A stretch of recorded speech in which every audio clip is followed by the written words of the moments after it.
Goeiedag. En vandag die voorlaaste hoofstuk van Hosea, hoofstuk 13. En vandag praat Hosea met ons oor Efraim se sonde wat opgeskryf is, maar ook God se uitnodiging om terug te keer na God ons Vader toe. En die vraag is egter, wil ons ten volle met 'n geskeurde hart terugkeer na die Here ons God toe? Daar's baie dinge waarvan ons van die Here al wegdwaal, wat moet reggestel word. Kom ons lees wat God vandag aan ons wil sê. Hosea 13 vers 1. Daar was 'n tyd toe Efraim met gesag gepraat het. Hy was die onbetwisbare leier in Israel, maar hy het hom skuldig gemaak met Baal, en dit het vir hom die dood gebring. En nou hou hulle maar net aan met sondig.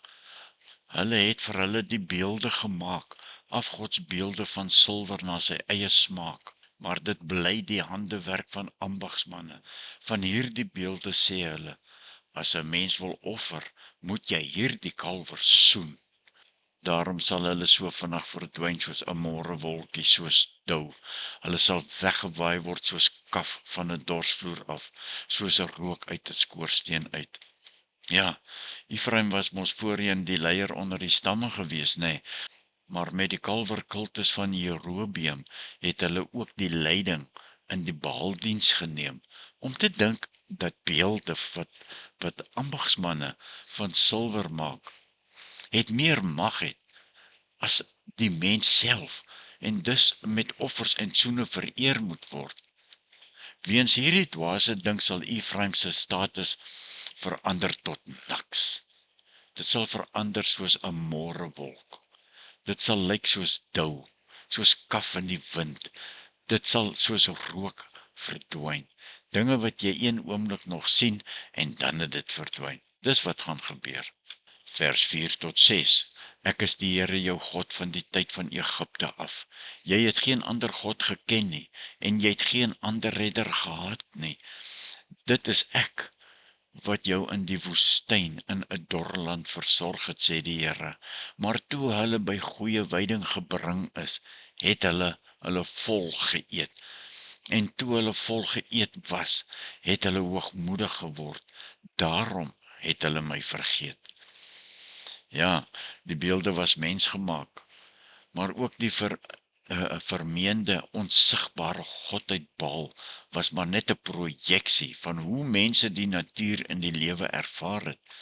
Tog het mense hulle hierdeur laat mislei. Toe, maar ook vandag nog. Steeds word sy eie skepings vir hom 'n godheid wat sy lewe regeer, soos ou Paulus het uitdruk daar in Romeine 1:25. Hulle dien en vereer die skepsel in plaas van die Skepper. Vers 7 tot 15. Vers 7. Toe het ek vir hulle geword soos 'n leeu, soos 'n luiperd wat vir hulle langs die pad voorlê. Ek sal hulle aanval soos 'n beerwyfie, wie se kleintjies afgeneem is. Ek sal hulle borskaste oopskeur, soos 'n leeu sal ek hulle daar verslind. Roofdiere sal hulle uit mekaar skeur. Ek het jou vernietig, Israel. Ek wat jou eers gehelp het, sê die Here. Waar is jou koning dan nou? Laat hy jou help in al jou stede. Waar is jou regerders van wie jy gesê het, gee vir my 'n koning en amptenare? Ek gee vir jou 'n koning in my toorn, en ek vat hom weg in my woede. Efraim se skuld is opgeskryf, sy sonde staan aangeteken. Toe die tyd vir sy geboorte gekom het hy nie die verstand gehad om op die regte oomblik gereed te wees vir die geboorte nie. Moet ek, die Here, hom red uit die mag van die dood? Moet ek hom verlos uit die doderyk? Kom met jou beste dood, kom met jou pla doderyk. Ek sal vir Efraim nie jammer kry nie. Vers 15. Al floreer Efraim ook soos 'n blom tussen die riete. Die oostewind sal losbreek. 'n Storm van die Here sal uit die woestyn kom en Efraim se waterbron sal opdroog. Ja, sy fontein sal gaan staan. Die storm sal al sy skatte en voorrade vernietig. Efraim het sy eie lot bepaal. Toe die krisisoomblik aanbreek, dat hulle moes besluit, dis nou Efraim, het hulle nie die insig gehad om te draai nie, om hulle te bekeer nie. So ver het hulle al agteruit gedwaal. Die dood en die doderyk klop alreeds aan. Daar in 1 Korintiërs 15 vers 55, vir die omgekeerde, naamlik Jesus se oorwinning oor die dood wat die gelowige se vrees vir die dood weggeneem het. God beskik oor die mag om die peste en die pla wat dit bring te sluit. Maar Efraim se lot is reeds beseël. Nou, in Hosea 13 sien ons verskeie sleutellesse wat ons kan leer oor die gevolge van sonde en afgoderry byvoorbeeld. 1. Afgoderry lei tot vernietiging en chaos in 'n mens se lewe. En tweedens, om op afgode eerder as op God te vertrou, lei tot swakheid, dis dwaasheid. En derdens, leer ons keer terug na God en weg van afgoderry, keer terug na die Here jou God. En die laaste een wat ek wil sê is dat erken vandag opnuut jou behoefte aan God se leiding en verlossing, want daarsonder is jy verlore. Al dink party slim mense, dit is nie so nie. Onthou, God se liefde in Hosea 13, duur ten spyte van ons en Israel se sonde. Ten spyte van ons sonde, bly God se liefde vas staan. Gaan terug na God, want Jesus roep ons opnuut vandag, as hy sê, kom na my toe, en die Here ons God sê uitdruklik, luister nou. En as ons gaan as God ons roep, beloof God om ons te verlos en te herstel. Wat ons as Christene te doen staan in vandag se lewe is dit. Prioritiseer en stel God altyd eerste in jou lewe. Beoefen dit, dag vir dag. Vermy afgoderry. Herken en vermy moderne forme van afgoderry. Nou byvoorbeeld alles wat jy meer aandag aan gee as die heilige, soewereine, reddende, liefdevolle God wat jou gevorm en jou geskaap het. Ja, soek God vandag. Soek hom sommer nou opnuut. Wend jou altyd in alle tye tot God. En ons sluit af vir vandag. Ek gee jou vandag 'n belangrike stukkie wegneem brood, die brood van die lewe, Jesus Christus. In Hosea 13 praat God met ons almal en sê weer vandag opnuut vir ons deur sy lewende woord. In Hosea 13 vers 4, vers 9, 10 en 14. Hy sê, ek is jou God en jou verlosser. Draai na my toe terug. Ek sal jou red, so sê die Here in die woord. Die Here sê vandag opnuut vir ons, moenie staat maak op afgode, of op jou eie menslike krag nie, want dit is nutteloos, dit beteken niks. Maar vertrou op die Here jou God alleen. Daar in vers 10 en 11. Die Here sê aanhoudend, ek het jou lief. Geïmpliseer deur God se volgehoue oproep tot bekering en verlossing, Dis 'n boodskap van hoop, verlossing en herstel.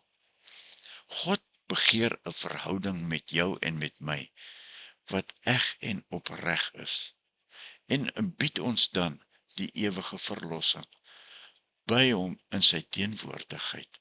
Dankie vir dit, onsse Vader. Dankie Here Jesus, wat U gedoen het om ons te red, om al ons skulde op U te vat. Dankie Heilige Gees vir U insprekende en sagte stem hier in die binneste van ons harte. Seën, vrede en genade vir jou, geliefde kind van God, vir wie God so lief is, en van Jesus Christus, wat namens ons aan daardie kruis gehang het, en die Heilige Gees, wat die eksegeet van Jesus se woord is. Amen.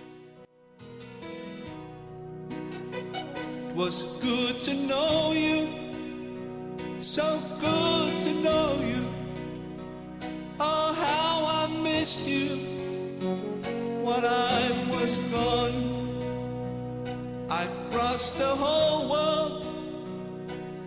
seeking for peace and fun. It was good to know you. I was a lost son.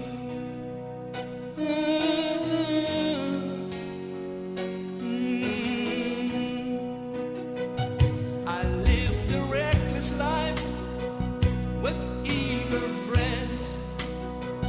I thought I was free, but I was alone. Then something in me was searching for you. I started longing for my father's home. It was good to know you, so good to know you. Oh, how I missed you while I was gone. I crossed the whole world seeking for peace and fun. It was good to know you. I was a lost son.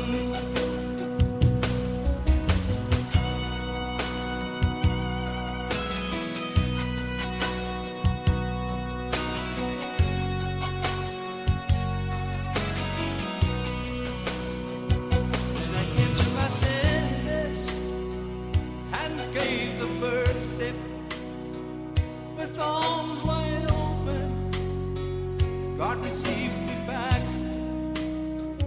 A ring for my finger, new shoes on my feet. He ordered a clean robe and a cap for the feast. Now it's good to know you, so good to know you. So glad I found you to be back home. I crossed the whole world, couldn't find happiness. So glad I'm home to be in your arms. So glad